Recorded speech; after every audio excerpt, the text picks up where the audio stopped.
Greetings. What piques your interest this fine day?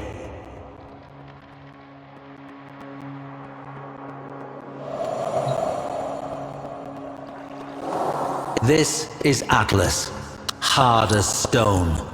Is it any surprise that his story begins with an asteroid? Temple Telemann had cast a spell on the indentured masses with a song that heralded the coming of a great stone destroyer, a god who would shatter the world and lead them to a great rebirth. The Orokin mocked the cult's off-key singing, their spasmodic dancing, but the spell only grew stronger. Telemann broadcasts would oft-times wedge into control channels to spread their doomsday message. For the suffocated lower castes, the notion of something more powerful than their Orokin masters must have been intoxicating. A brutal Orokin crackdown seemed to be working, until an asteroid was detected on a collision course with Earth. The Telemons celebrated it as prophecy writ true, divine intervention. For the first time in living memory, the Orokin showed vulnerability. It did not matter that the destruction would be total. For the Temple, this was a sign of a new age.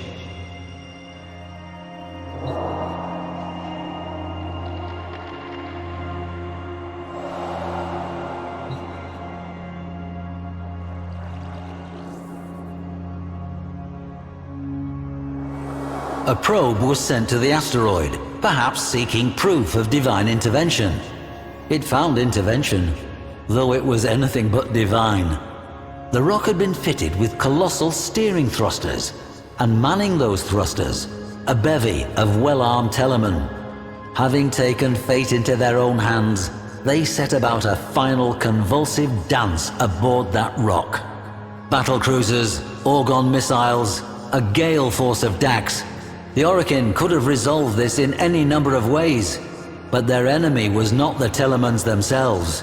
It was their ideas. Atlas alone was sent.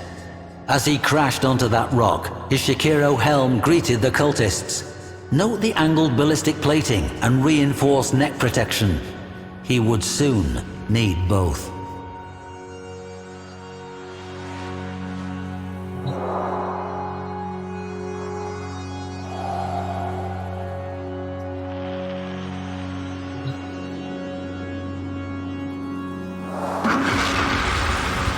For years, historians felt this tale of Telamon quite improbable, an artifact of Orokin propaganda myth.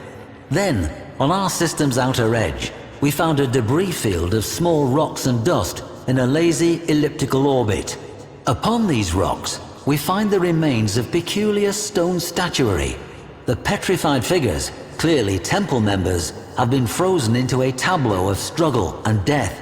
Or was it perhaps a dance? This remarkable find forces us to rethink the entire tale as fact.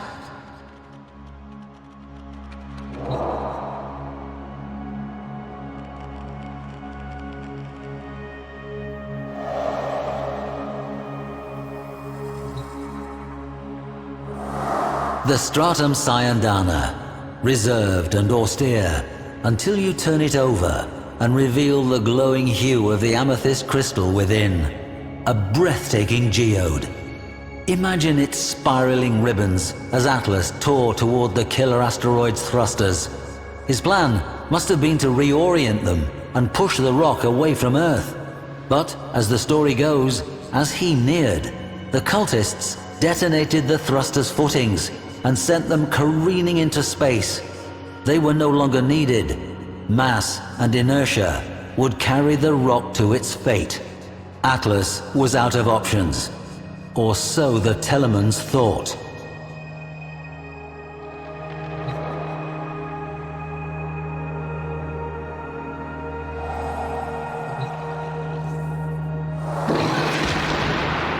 The Techo are perhaps my favorite pieces in this gallery.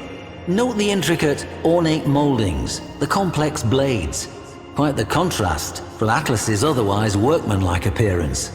The beauty and craftsmanship conceal the true purpose of the Techo, as indentations found in cultist skulls attest. I have to wonder what frenzied dance would have been interrupted, or if the whiplash strikes and jabs of the Techo might have blended into the crowd's fitful celebration.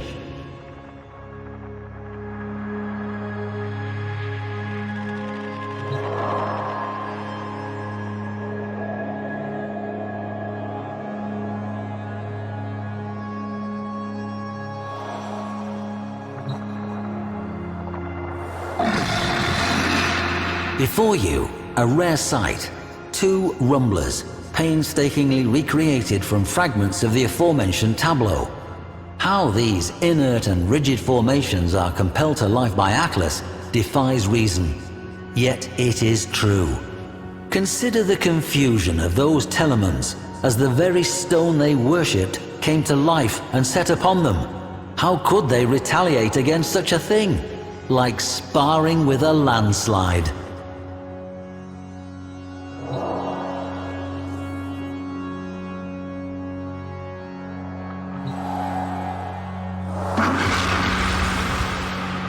Earth swelled on the horizon as the cult mocked Atlas with their chorus, "The stone shall shatter all." Across the system, every Telemon echoed that final hymn. Children, as far as Neptune, turned their heads from greasy broth and gazed toward Earth. Would that careening stone change everything? Atlas kneeled down, head and hands pressed to the ground in apparent defeat as the Telemon's hymn grew even louder.